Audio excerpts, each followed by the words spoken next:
निगरान वजीर आजम अनवारुल हक काकड़ का दौरे अमेरिका न्यूयॉर्क में मसरूफ दिन गुजारा। अक़वाम मुत्तहिदा की जनरल असम्बली के हेडक्वार्टर्स आमद। यूएन आला सतह मुबाहिसे के इफ्तिताही इजलास में शिरकत। सेक्रेटरी जनरल एंटोनियो गुतरेस के इस्तकबालिया में भी शरीक हुए। निगरान वजीर आजम अनवारुल हक काकड़ की जनरल असम्बली के साइड लाइन पर आलमी रहनुमाओं से अहम मुलाकातें। ईरानी सदर से मुलाकात में दो तरफा अमूर और खित्ते की सूरत हाल पर तबादला ख्याल। दोनों हमसाया ममालिक के दरमियान करीबी बरादराना ताल्लुकात पर जोर। अनवारुल हक काकड़ ने कहा, बॉर्डर मार्केट का हालिया इफ्तिताह मुआशी तरक्की में मुआविन साबित होगा।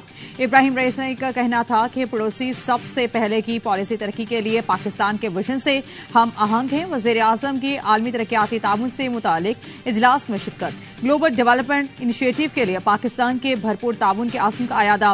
बोले, चीन का बेल्ट एंड रोड इकदाम और सी पैक पायदार तरक्की अहदाफ के हुसूल में अहमियत का हामिल है। निगरान वजीर आजम जुमा 22 सितंबर को जनरल असम्बली से खिताब करेंगे।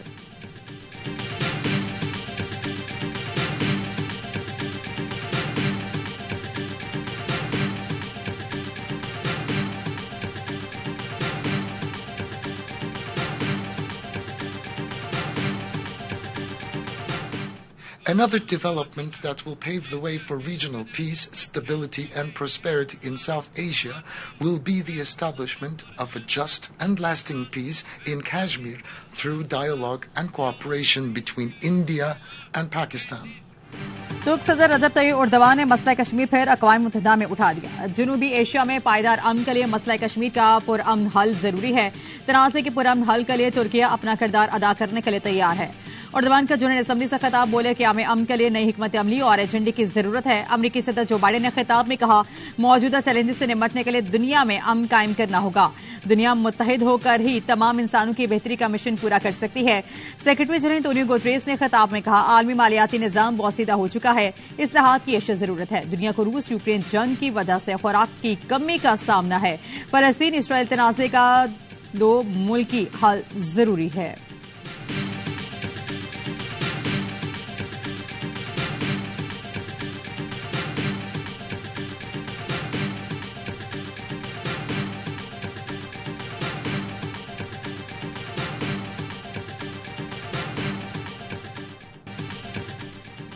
चेयरमैन पीपल्स पार्टी बिलावल भुट्टो जरदारी ने खुलकर नून लीग पर लेवल प्लेइंग फील्ड मुतासर करने का इल्जाम लगा दिया। बिलावल ने कहा, नून लीग ने बंदोबस्त किया है कि लेवल प्लेइंग फील्ड ना हो।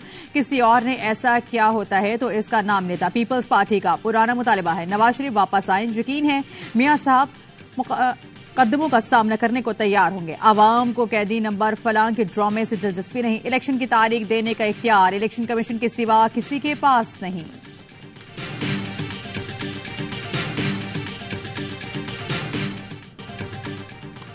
फील्ड अभी तैयार ही नहीं हुई तो लेवल किस तरह होगा। ख्वाहिश है कि पीपल्स पार्टी के साथ मिलकर बतौर इत्तेहादी इलेक्शन लड़े। लीगी रहनुमा ख्वाजा आसिफ कहते हैं, नून लीग का निगरान हुकूमत में कोई अमल दखल नहीं। सुनी सुनाई बातों का हकीकत से कोई ताल्लुक नहीं। पीपी रहनुमा खुर्शीद शाह ने मौकिफ फिर दोहरा दिया। कहा, निगरान विफाकी काबीना में नून लीग के लोग बैठे हैं। इस वक्त मुल्क में नून लीग की हुकूमत है तो शिकवा भी उन्हीं से है। आसिफ अली ज़रदारी नून लीग से लड़ना नहीं चाहते। बिलावल के हाथ खोल दिए तो 90 वाली सियासत में चले जाएंगे।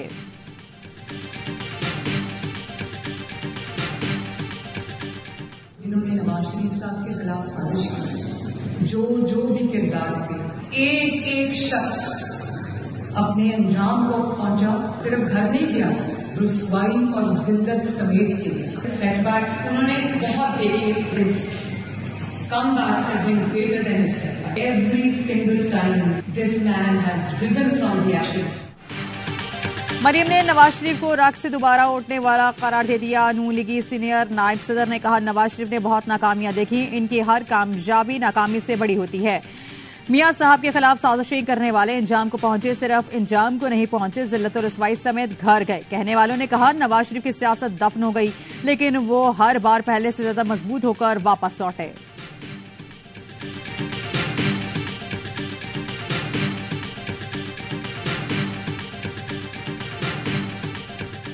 जमहूरियत के नाम पे 18 बेईमान बदबूदार लीडरों का जनाजा लेके हम पिछले 35-40 साल से चल रहे हैं। यही सारी पाकिस्तान की तबाही की वजूहात हैं। बदनुमा बेईमान चोर खरबपति डॉलर्स में लीडर्स हैं। अब आप कह रहे हैं हमें कि आप इनकी नालायक औलाद भी एक्सेप्ट कर लें। जमहूरियत के नाम पर 18 लीडरों का जनाजा लेकर 35 साल से चल रहे हैं। ये लोग ही हैं जो पाकिस्तान की तबाही की वजह हैं।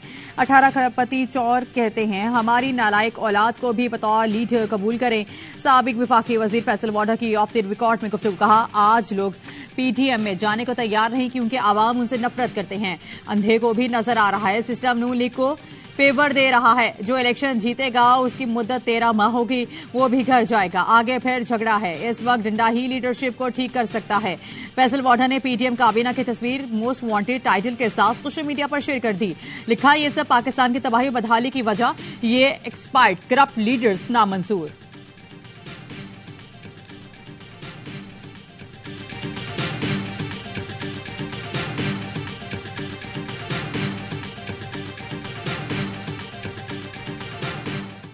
और मगरबी दुनिया ने भी भारत का असल चेहरा देख लिया। भारतीय हुकूमत कनाडा में सिख रहनुमा के कत्ल में मुलविस निकली। कनाडा ने भारतीय सिफारतकार को बेदखल कर दिया। कैनेडियन वज़ीर-ए-आज़म ने पार्लियामेंट से खिताब में भारतीय हुकूमत को सिख रहनुमा के कत्ल में मुलविस करार दे दिया। बोले, मैंने खुद ये मामला G20 कॉन्फ्रेंस में नरेंद्र मोदी के साथ उठाया। यह वाकया हमारी खुद मुख्तारी की खिलाफ वर्जी है। मामला अक़वाम मुत्तहिदा में भी उठाने का ऐलान।